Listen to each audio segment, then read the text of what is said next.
Spoilers, obviously. Hey, I finished playing Fire Emblem Three Hopes, the Golden Wildfire route, and I had a good time, and as the credits were rolling, I was feeling fairly satisfied with this spin-off game, as you can hear.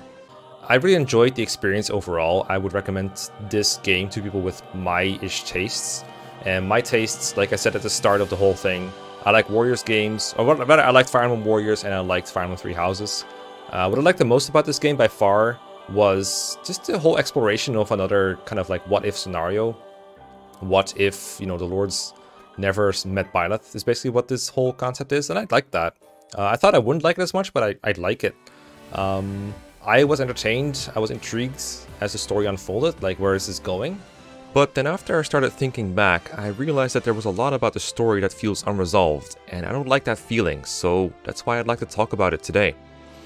Before I start rambling though, a disclaimer: Golden Wildfire is the only route that I have played from start to finish, and even within that route I know there's a lot of content that I missed.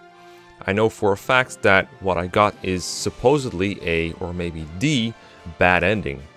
But before I go back and replay the game on other routes and get better endings, I want to talk about this empty feeling that this ending left me with. Especially because I'm a little worried that not all the gaps will be filled by a better ending. First, because there are too many of them. And second, because other people I've talked to, even once playing a different route, have said things along the same lines. The ending felt rushed. But I haven't dug into the specifics since I don't want to spoil myself before I replayed the other routes. So this video is not intended to be a rock-solid, well-researched critique of Three Hopes. The point is specifically not that any part of Three Hopes is objectively bad or anything like that. It is strictly to talk about my experience in this moment between playing it for the first time and learning all there is about the game. It's to capture part of my reception of the game at this point and to see if anyone else can resonate. Just a part of it. I have plenty of positive things to say about this game, but this is something I want to get off my chest while it's fresh on my mind. So let's get into it. I'm going to talk about Golden Wildfire in some detail now, so this is your last warning for spoilers. Our protagonists, Shez and Claude, end up in conflict with no less than 6 different groups/countries. The country of Elmira, the Adrestian Empire, the Kingdom of Fargus, those who slither in the dark, the Church of Ceros, and of course, the Ashen Demon Byleth and the Gerald mercenaries with that. All these conflicts are wrapped up to various degrees of satisfaction, in my opinion. My feelings about the Elmiran arc are overall, it's fine. I was honestly pretty stunned by the cutscene where Claude just shoots Shahid. I kinda wish a little more time was spent on the effects on Claude's mental health after that, but since everything developed so quickly after that, everyone just kinda forgets about it. The Leicester Alliance, or I suppose the Leicester Federation, also ends up in conflict with both the Adrestian Empire and the Kingdom of Fargus. Both of these conflicts have something weird in common. They both end with Claude unexpectedly announcing a full retreat from a battle where the Alliance is winning. And both times it's because of a danger closer to home. Why have you ordered a retreat, my lord? We nearly had them. We've received an urgent missive from Duke Goneril. The Elmirans are making their move. The first time this happens, it's the Elmiran's second invasion, forcing him to pull back from the battle against the army of House Burglaze. Now, when all that was over, I expected Claude to continue where he left off, but instead there's a bit of a twist. Instead of continuing to invade the Empire, the Alliance forges, well, an alliance.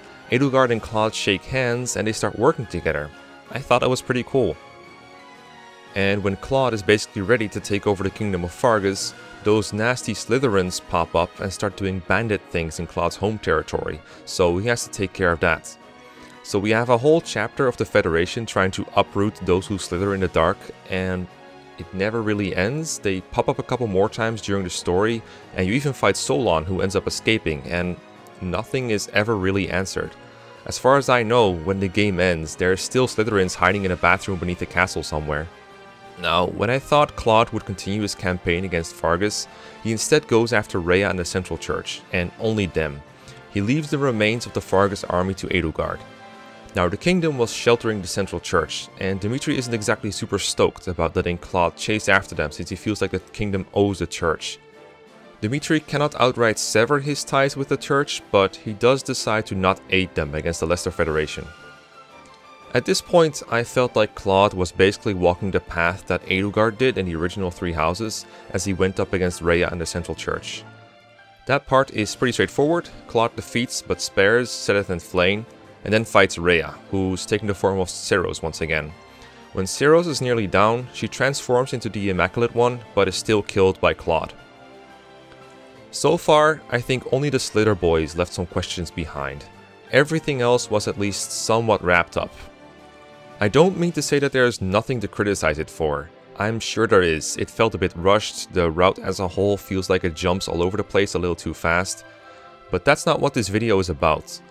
The point is that the game ends most of these conflicts, be it with a formal agreement or a victory for one of the sides, with the exception of the Mole people and of course the Ashen Demon. Shez's battle against the Ashen Demon and the Geralt mercenaries is what kicks off this game. Throughout the campaign, Geralt, Aloise and Byleth pop up every now and then. During one of these encounters, you have the choice to either kill or avoid Byleth, and I assume this is roughly where I made the quote-unquote choice that sent me down the path I went. So later, when Byleth returned to fight me, I killed him for good, and that was that.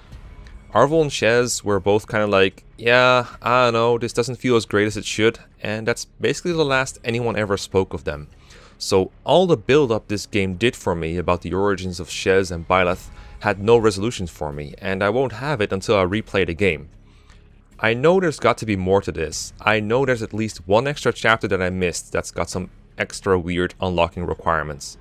This is not the first time that Fire Emblem has done incomplete endings, but it's the first one I've hit organically, and I gotta say, I'm not a fan right now.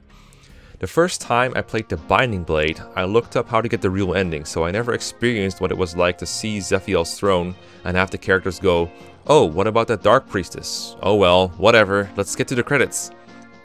But I think even if I did that, I wouldn't have minded it as much, because the Binding Blade revolves around other things than the Dark Priestess. The main bad guy is Zephiel, and you do defeat him by the end. Let's imagine for a moment an alternate universe where the Binding Blade is structured like Three Hopes. When Roy starts out his journey, he fights Zephiel.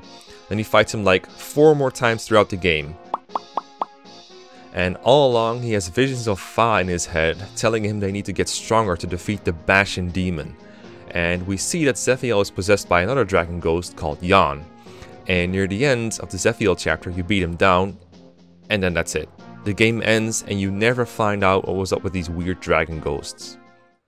That's how the Three Hopes ending feels to me. It feels a bit like I've been tricked, like I was promised to get answers to the questions the game raised throughout, and I never got them. Like, who exactly is Arvel? Why is their destiny tied to Shez? Why do they want to fight Byleth and Sothis so badly? What exactly is in their Chamber of Secrets? Now, I don't necessarily think that having multiple endings is bad. I think it can even be okay to have open endings that can be interpreted in different ways. And part of me is still curious enough to start playing the game again. After all, there are still other routes to explore, so that gives me an excuse to look up how to get the other content I missed.